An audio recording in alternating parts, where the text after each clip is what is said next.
This is day 3 of drawing a flower from our garden. Today it's a mountain pawpaw. They grow in dense, vibrant clusters, lime green forms that feel almost alien.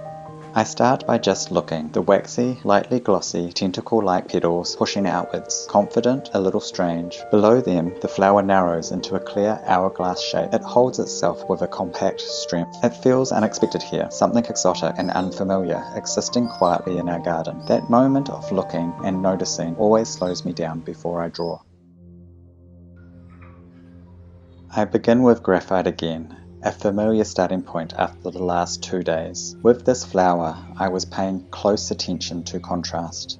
The upper form and the hourglass base felt like two different characters. At first, I followed the organic shape of the petals, rounder marks, softer movements, letting the form lead the drawing. But intuitively, something didn't sit right, so I rubbed parts back and changed the approach.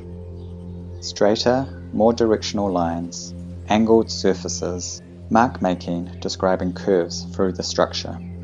The petals gained strength, while the base stayed looser, built from scribbled, rounded movement. That contrast mattered. Two textures, two ways of holding form.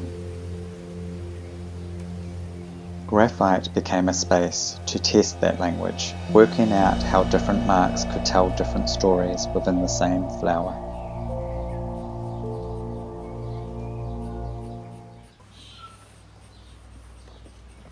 On the colour page, I'm working with the same flower again. The graphite study gives me a loose guide, so I start differently here. I lay in the lighter colours first, then slowly build the darker tones on top. That makes it easier to understand the form as it emerges, rather than trying to force it all at once.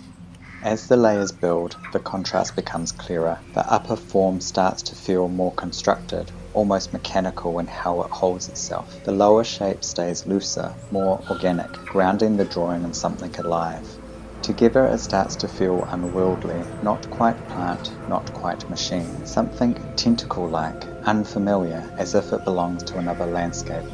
Repeating the flower, first in graphite, then in colour, turns each page into a refinement, not a separate attempt. Each version adds a new understanding and quietly prepares the form for what it might become next.